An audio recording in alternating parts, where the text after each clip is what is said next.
Today we are taking another look at the process of befriending the crows in this 5th episode.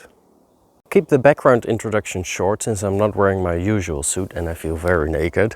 So if you want a more detailed description of everything that happened up until this point, you can watch the previous videos if you haven't done so already. 1.5 years before the contents of this episode, I set out to befriend all the corvids in my area, which include the crows, the magpies and the jackdaws, and I made some other avian friends along the way, as it turned out. The way I set about doing this was by giving the feathery animals what they love most: food. In particular, I went around my neighborhood carrying peanuts and dog food, giving them some and making some specific calls along the way, so they associated food with the call. And I also fed them from my balcony, the same dog food and peanuts. Over the last 1.5 years, a lot has happened, but the very short recap is that they came much closer and are really starting to recognize who I am. I already quickly alluded to the fact that I'm not wearing my usual costume and am not in the usual setting on my balcony. And that is because I'm temporarily living in Sweden while doing some research for my master's degree. Fortunately, I didn't have quite enough luggage space, which is slightly sacrilegious, I know. Luckily, I still have loads of crow befriending footage which I can present to you in this very episode. So let's have a little look-see-poo, shall we? As it turned out, right after the events of the last video, there was another period in which I was a bit less active with the corvid befriending, mostly due to some stressful university work and summer holidays. I did interact with them on occasion, but this clip is from 4 months after the last event in the previous episode. The easiest way to keep it up for me for a while was to just put out a dish with peanuts and dog food on my balcony. The jackdaws in particular like to visit, and unlike before, they didn't fly away as soon as they saw me standing behind the window. So even in this situation, they're getting used to me. I'm not entirely sure if they still recognize me through the window, but I think they do. They can certainly see that at least someone is standing behind the window. This jackdaw started by taking some dog food, but later changed its mind and went for a peanut instead, only to come back not much later and immediately go for the dog food again. This time taking a very long time not to change its mind. I wonder what that thought process must be like.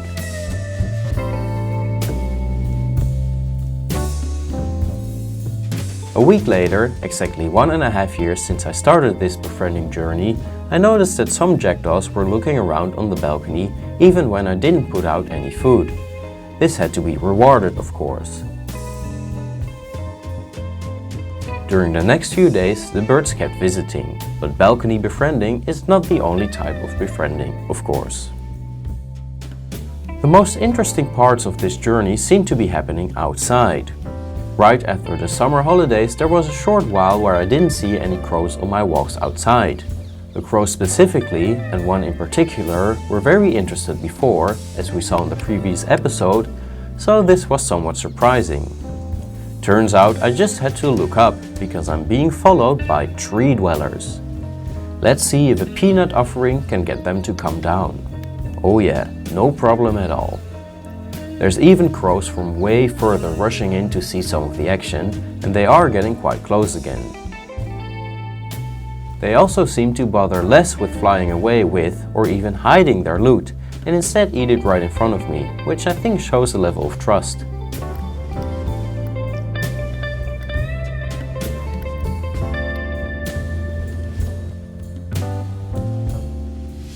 They dare to get closer and closer, and sometimes they come rushing in really fast, only to realize at the last minute that it might be a bit too close for comfort after all. That also happened here. Over the next weeks they kept inching closer and closer, though it seemed that this progress of proximity was not linear. Some days they were more daring than other days, and this also differed between individuals. I wouldn't be surprised if it turned out that on the days there appeared to be no corvids around, I was still being watched. Here we have a crow quite far away that is keenly aware of my presence and what I'm doing.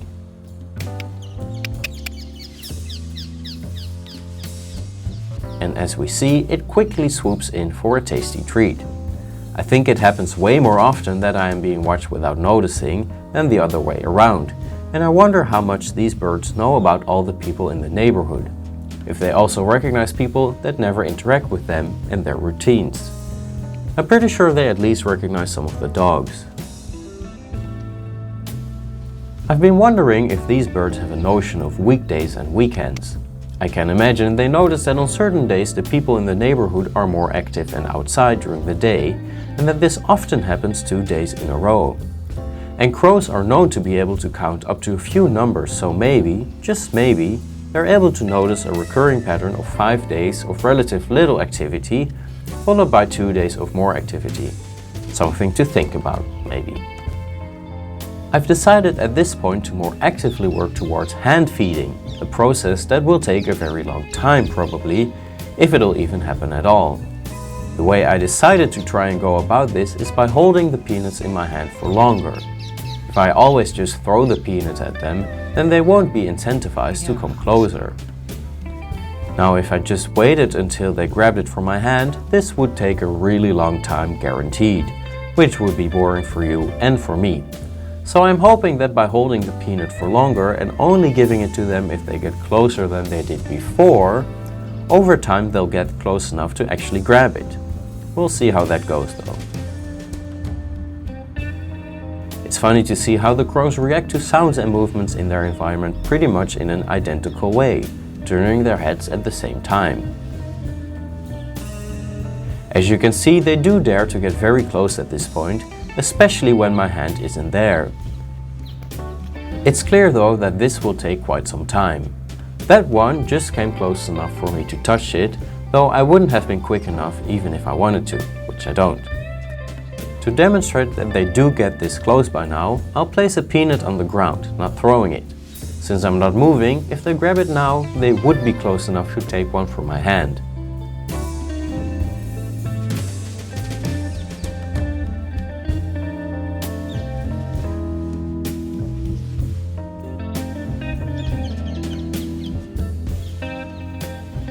Seems they find it a little scary still. So let's try that again.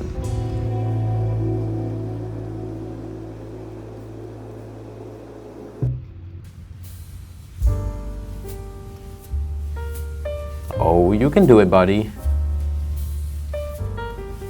Of course, I haven't forgotten about our little jackdaw friends. They are still really enthusiastic, though hand feeding is also out of the question for them at this point.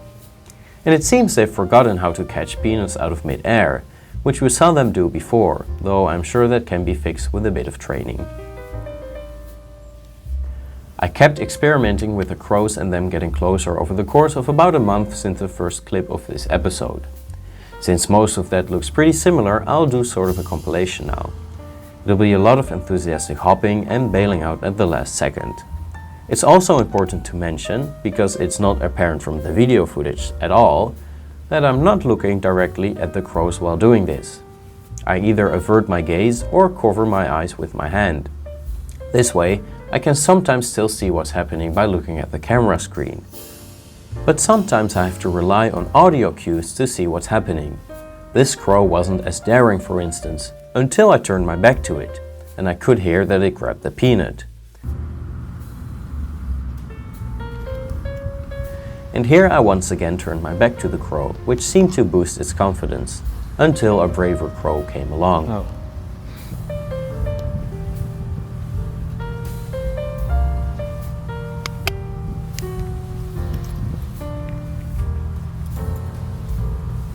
Yeah. This crow just came down from a tree to say hello, even though I'm not carrying any peanuts right now. That's very nice. But it is of course probably doing it, hoping to get something tasty anyway. Hello. The same goes for this crow. That, or it wanted to comment on my finger amateuristically being in front of the lens. There's no way to know, really. In the meantime, the balcony was still being checked regularly.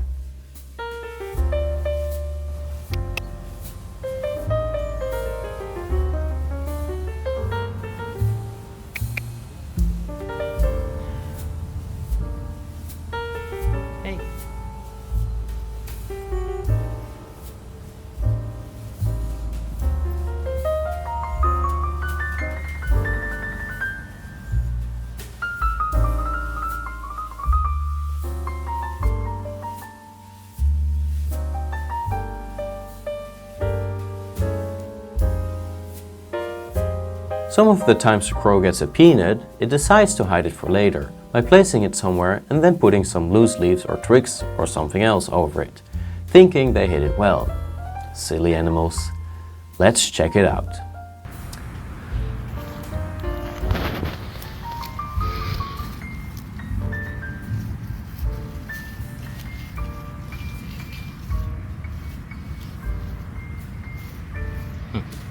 Oh well, anyway, this is a place where I've never interacted with the crows before, and it's a bit further away from my house.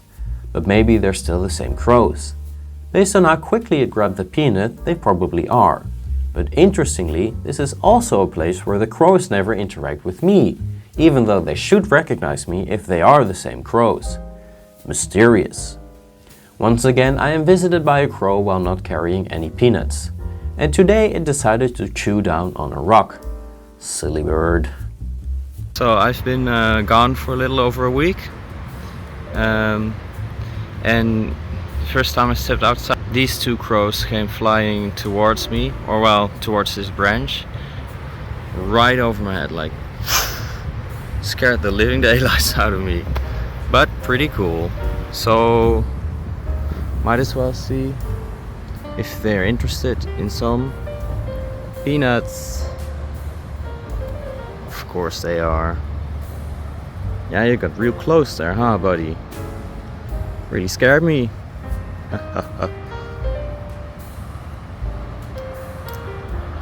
Yeah, that's nice. You too? Oh, well. Gotta be faster there, buddy. This crow was really interested in the peanut in my hand, and it came really close. The clip was 4 minutes long though, so I sped up some parts.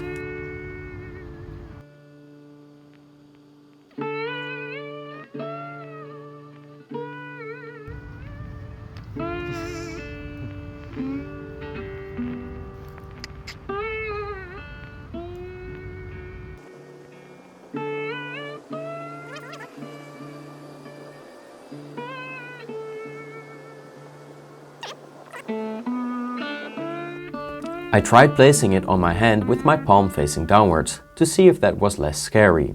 And I was also averting my gaze, as usual. It actually seemed more interested when I was actually holding it though, which I found somewhat surprising.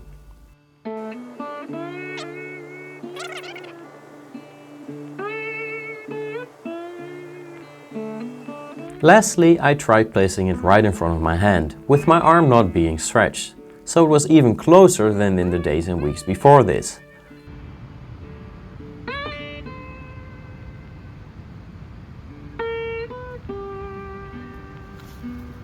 Oh, so close.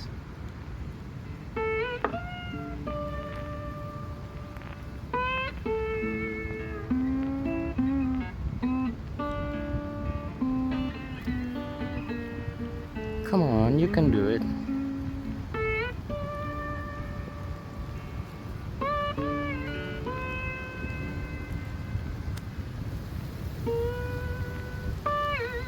But then the rain ruined the fun. It's going to rain. I started filming a little late, but this crow recognized me from really far away.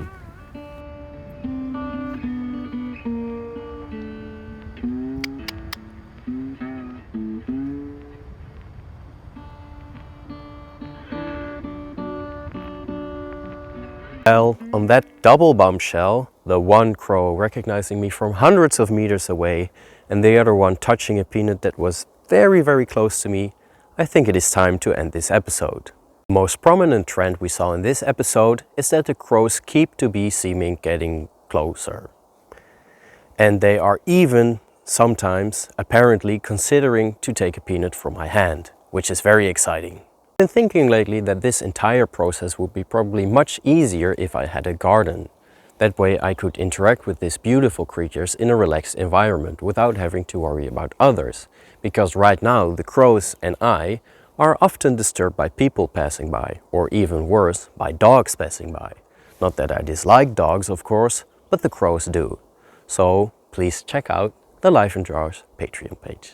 Like I said in the beginning of the video, I am currently living in Sweden, so the next crow video will probably take a while to come out. I do miss the crows, though I'm sure they haven't forgotten about me.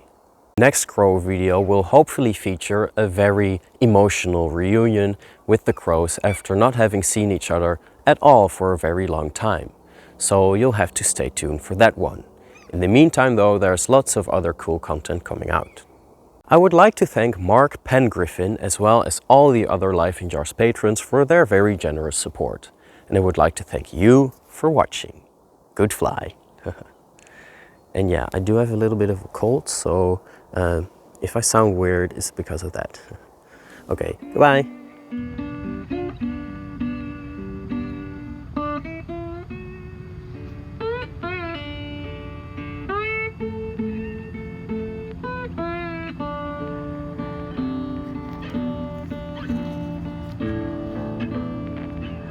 Oh, whoa.